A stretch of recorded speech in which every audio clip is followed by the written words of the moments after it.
Hey everybody, Final Tech 2024. Here we go. Thanks Rob Walker for coming up with this. I'm going to try to do this without glasses. Let's see here. Favorite record purchased in 2023. I'm going to go with, I got an original of Deerhoof's The Runners 4. This is probably my favorite Deerhoof album, but those three in a row that they made, Apollo, Milkman, and The Runners 4 are all wonderful. And this had been super expensive for the longest time because they never reissued it.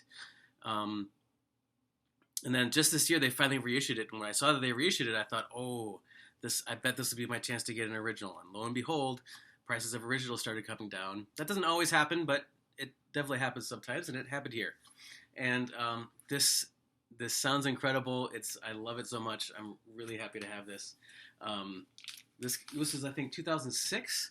They put it in a tip-on jacket back then, and it just sounds fantastic. It's so happy to have it. So I'm going to listen to that one quite a bit. So number 2, last record bought in 2023. In 2020, this is the fewest records I've bought in a year since getting back into record collecting in 2017. We moved, we bought a house. They just have not had a lot of disposable income. Took a long time to find a job. I finally do have a job now. I'm a letter carrier. And so I just haven't been able to buy a lot of records. So anyway, so this is the last one purchased. I scored an original of Obituaries, The Incomplete. I was a big metalhead in the early 90s in high school, and I still like that stuff that I got into back then, even though I'm not much of a metalhead these days.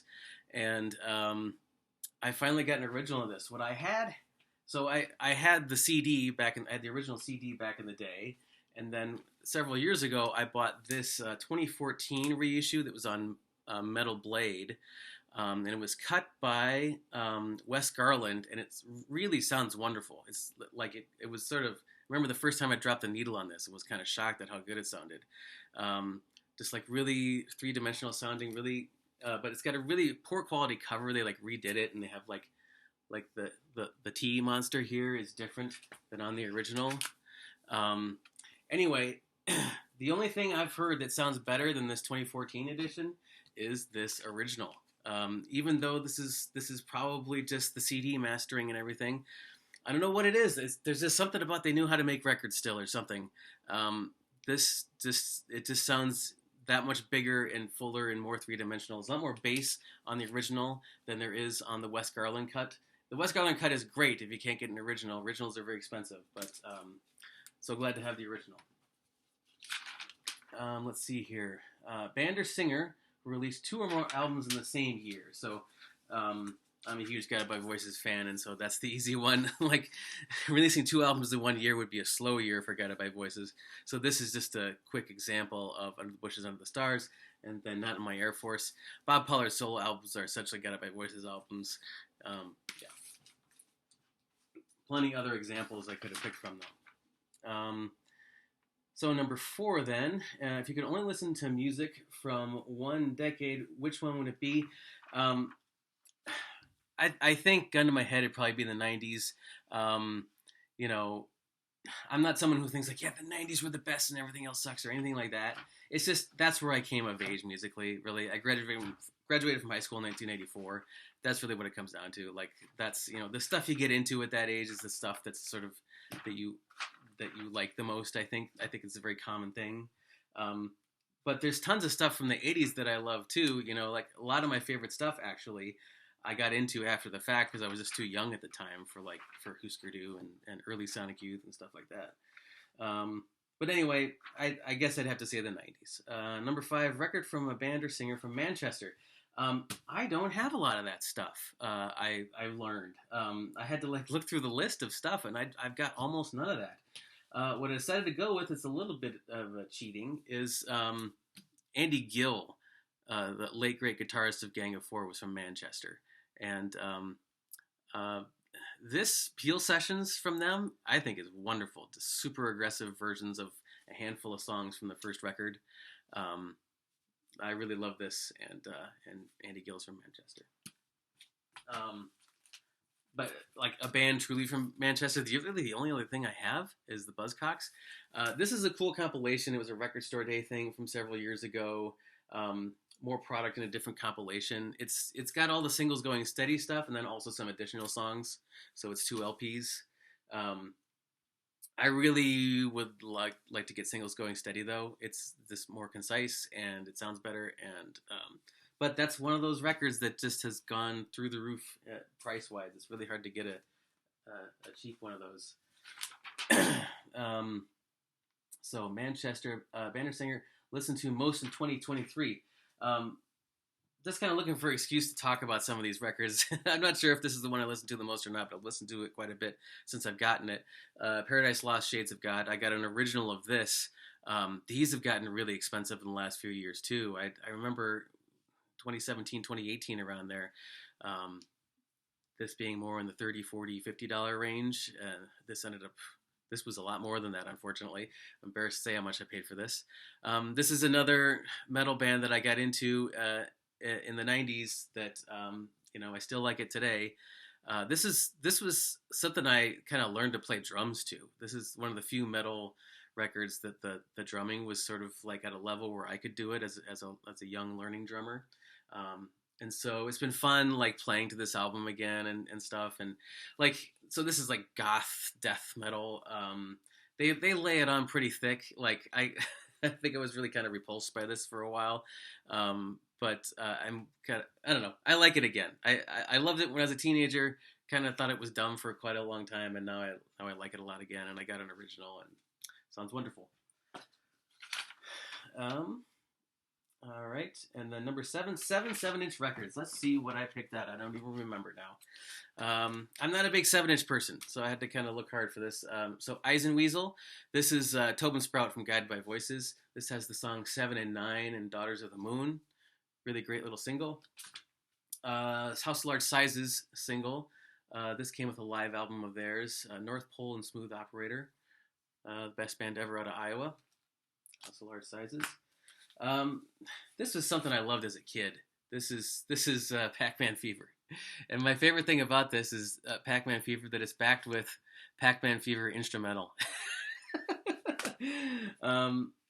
Is this 7 or more than 7? I can't remember. Super Bowl Shuffle. This is Return of the Jedi radio drama, whatever they call this. Like it comes with a little book that you can read along with it. Like this is, I enjoy getting stuff like this that I was into as a kid. And it's really long sides. It's like 10-minute sides on this, on a 7-inch. This is this kind of novelty song that I got from my kids. This is this Richard Hell thing. Before they called this Project Dim Stars, they released this 7-inch as Richard Hell. And so it's Richard Hell with Thurston Moore, Steve Shelley, and Don Fleming. And then they eventually called this Project Dim Stars. And this is Pods. This is Ben Diley from the Lemonheads. In between when he was in the Lemonheads and Varsity Drag with me, he had this band, the Pods, with his brother, Jono. So that's 7 inches. Number 8. 4 music people you'd invite to a dinner party. Stuff that I came up with just off the top of my head was just like drummers I'd like to talk to. And so I went with Bill Ward, Ken Owen of Carcass, Matthew Archer of Paradise Lost, and Laura McFarlane. So those are all drummers who either got fired or like don't play with the band anymore. And I would love to just talk to them about what happened. Number 9, one musician who passed in 2023. The two ones that kind of affected me the most, at least, were Tom Verlaine and Spot. Spot was the producer at with SST, and this shows like a mirror image. This is hilarious. I wonder if the final product video is going to be mirror image, because this is actually supposed to be all backwards, but I'm seeing on the screen here that it's forward because the image is a mirror image. Anyway,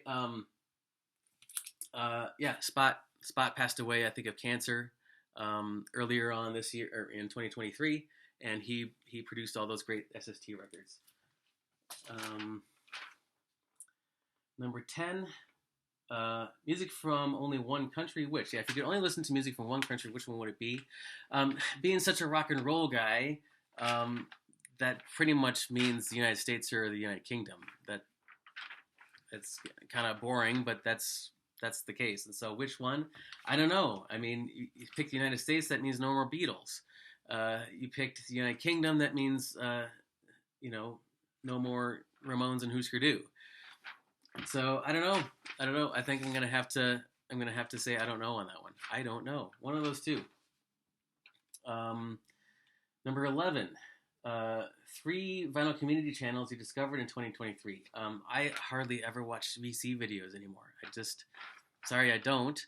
And I feel kind of bad because many people have shouted me out in the time that I've been doing this, and I really would love to pay it forward, and I just haven't discovered anybody new. I rarely watch videos, I'm sorry to say. So, I really haven't discovered any in 2023. I'm Fowie. Number 12. Show a record you bought when you were a teen. So I don't have any records from back then. I had a few records when I was a very young boy because that was still the record era. And then I got into record collecting as a 19-year-old and collected for the next 9 or 10 years. But then I sold those in 2005. So I don't have any of those left that I bought as a teenager. But here's an album that I bought as a teenager in CD form back then, which is Rest in Peace. This is another one that I've kind of been looking for an excuse to talk about because I got my hands on an original. Shockingly, someone sold this on Discogs for $50. It's like you basically never see this for under 3 figures. And I was worried it was a scam, but it wasn't. It's this thing is pristine, and someone let it go for $50. It's a European original, really a German original, but like it's pressed in Germany, but like that it came out in the entire continent, that pressing did. And I'm shocked at how good this sounds. I'm remembering too, on Twitter at one point, there was this thing going around of like, what is the best album by the worst person? Something like that. And someone replied, easy, this. And I think that's a good way to put it. These are people I think I would not like at all. But I love this record. Probably because I heard it when I was 15, But anyway, the original of this, or at least the German original, sounds shockingly good. I would never have guessed that this could sound so good. It's just... everything that I associate with all analog records is what I hear on this. It seems super unlikely that it truly is all analog, but this is the shit. If you ever get a chance to get this and you're into this album, you got to hear this. It's great. Okay, so that was when you were a teen. Number 13, funk or soul record. Those are just genres I have never explored ever, and so the only one I still have. Or the only one I have is What's Going On. And I talked about this when I first got it. And my opinion of this continues to be the same, that this sounds unbelievable. I love just hearing Kevin Gray's cut of this. And it's music that just doesn't really resonate with me, I'm sorry to say.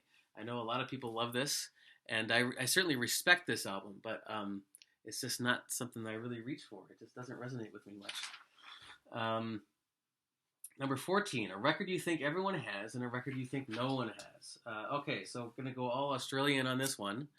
Back in Black, this is one of the best-selling albums of all time. Pretty much everyone's got to have this. I'm fortunate to have an RL etching cut, although it's not in great shape. I would love to have a better copy of this, and these are getting expensive. I bought this for $8 in 2017. And a record I think nobody has... I ended up deleting the video where I brought this one up earlier, so I'll show this one again. Graham Friday, Preston Steps. This is with our good friend Ben Rankins. If that's not backwards, if this video doesn't show up backwards, this is gonna sound really dumb. Me talking about it being backwards all the time. Number 15, record by a woman you bought in 2023. So again, I bought very, very, very few records. I went for kind of quality over quantity. And so the stuff that I did get was pretty expensive, but I got very few records.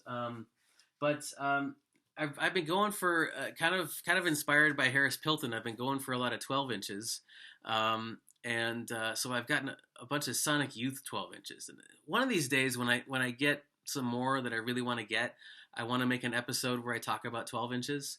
But yeah, Sonic Youth really went all in. They put out a lot of great EPs back in the 80s and 90s, and this is the 100% EP, which has also got Creme Brulee, backed with these two previously unreleased songs, Genetic and Hendrix Necro. And like a lot of 12 inches, they're cut at 45, they're mixed really hot. The whole idea is these were kind of promotional things, I imagine, and so like they really kind of up the ante on the mastering on those. Anyway, Kim Gordon is a woman in this band, which she's always kind of hated that whole idea of like that being pointed out that she's a woman in a band, and so it's kind of ironic that I'm showing that. But I just didn't buy many records this year, and I think that's one of the only ones that really has a woman even associated with it. Number 16, favorite video you posted in 2020 and favorite someone else's in did I say 2020? I meant 2023. Yeah, again, I'm gonna have to sort of yeah. So of someone else's, Rob Fithen posted one about some kind of tips about record shows, and I've only ever been to one record show, so it was kind of useful for him to post that. And favorite one of mine I posted, I don't know. I think the Tom Waits one that I did was kind of neat, just because that was the first one at my new house in Minneapolis. So number 17, a 90s classic. This first thing that came to my mind, and just decided to grab Slater Kiney, Call the Doctor. This is the best Slater Kiney album. It's just it's brilliant from beginning to end. I absolutely love it. Record cover, number 18, record cover you'd like to be a part of. Number 19, record that feels like a greatest hits. Honestly, the first one that comes to mind is R.E.M's Murmur, but that just seemed kind of boring. I wanted to show something that maybe no one else would show, and so this House of Large Sizes live album, Idiots Out Wandering Around, it feels like a greatest hits record because it kind of is, I guess, right? Because they're drawing from their entire catalog for the live set.